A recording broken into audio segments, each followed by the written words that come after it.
मैं आयुष्मान साहू आपके सामने एकी दोकी का पाठ पठन करने जा रहा हूँ। एकी दोकी, दो बहनें थी। एक का नाम था एक्केश्वरी और दूसरी का नाम था दोनकेश्वरी।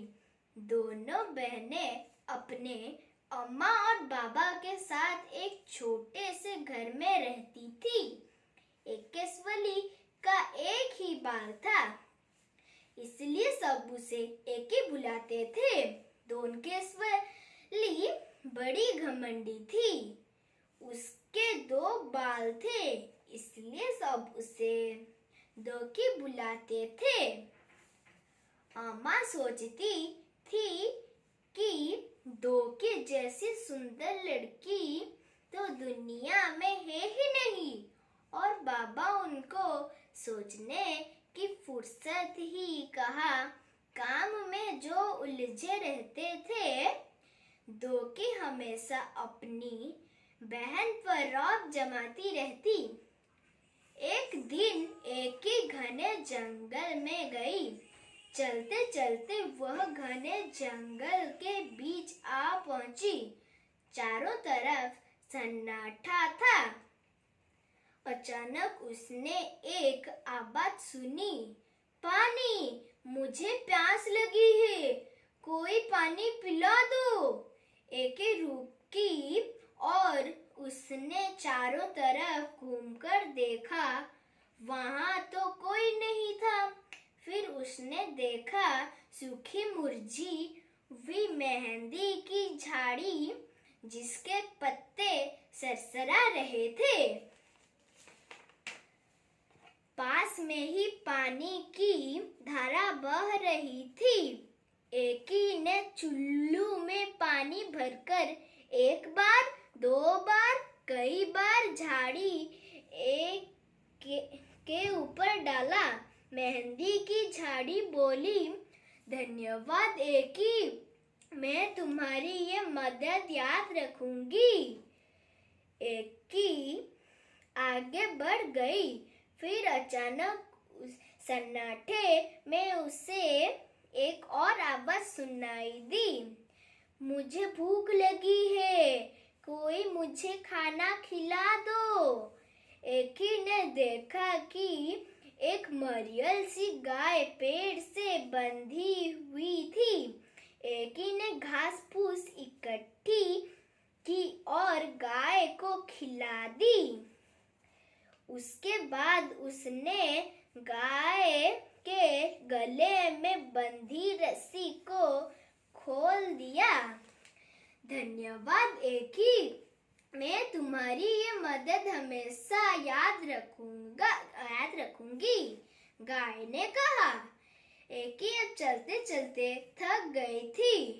उससे गर्मी भी लग रही थी। उसे समझ नहीं आ रहा था कि अब वह क्या करे, कहाँ जाए। तभी उसे दूर एक झोपड़ी दिखाई दी। एकी दौड़कर झोपड़ी तक गई और आवाज लगाई, कोई है? एक बूढ़ी अम्मा ने दरवाजा खोला। बूढ़ी अम्मा ने कहा, आहा, आ गई मेरी बच्ची, मैं तुम्हारी ही राह देख रही थी। आओ, अंदर आ जाओ। एकी हैरान हो गई और चुपचाप झोपड़ी में आ गई। झोपड़ी में आकर उसे बहुत अच्छा लगा। बूढ़ी अम्मा ने कहा, आओ बेटी, तुम्हारे लिए नहाने का पानी तैयार है। पहले अच्छी तरह से तेल लगाओ और उसके बाद नहा लो, फिर हम खाना खाएंगे। एकी ने शर्माते हुए कहा, नहीं नहीं। अम्मा ने पुचकार कर कहा, अरे नहीं क्या, जैसा मैं बोल रहा हूँ वैसा करो। एकी ने बूढ़ी अम्मा की बात मान ली। फिर पता है क्या हुआ? एकी ने जैसे ही अपने सिर से तौलिया हटाया तो उसने पाया कि उसके सिर पर एक नहीं परंतु बहुत सारे बाल थे। एकी इतनी खुश भी कि वह खाना खा ही नहीं सकी। बस बार बार वह बूढ़ी अम्मा की धन्यवाद ही करती रही। बूढ़ी अम्मा ने मुस्कुराते हुए कहा, अब तुम घर जाओ बेटी और हमेशा खुश रहो।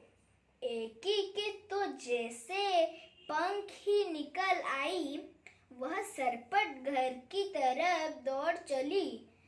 रास्ते में उसे गाय ने मीठा मीठा दूध दिया और झाड़ी ने हाथों पर रजाने के लिए मेहंदी दी।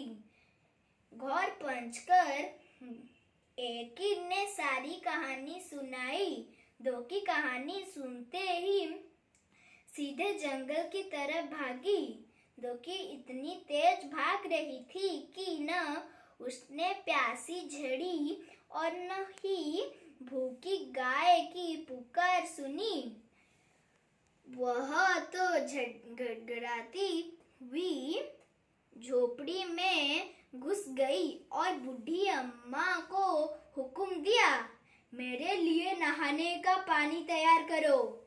हाँ आओ, मैं तुम्हारी ही राह देख रही थी। पानी तैयार है, नहा लो। बूढ़ी अम्मा ने दोकी से कहा। झटपट नहाने के बाद जैसे ही दोकी ने तौलिया सिर से हटाया, उसके तो चीख निकल गई। दोकी के दो ही तो बाल थे और वे भी झड़ गए थे। रोते रोते दोकी घर की तरफ चलने लगी। रास्ते में उसे गाय ने सींग मारा और मेहंदी की झाड़ी ने कांटे चुभो दिए। मगर अब दोकी अपना सबक सीख चुकी थी। इसके बाद उसकी एकी दोकी अपने अम्मा बाबा के साथ खुशी खुशी रहने लगी। धन्यवाद।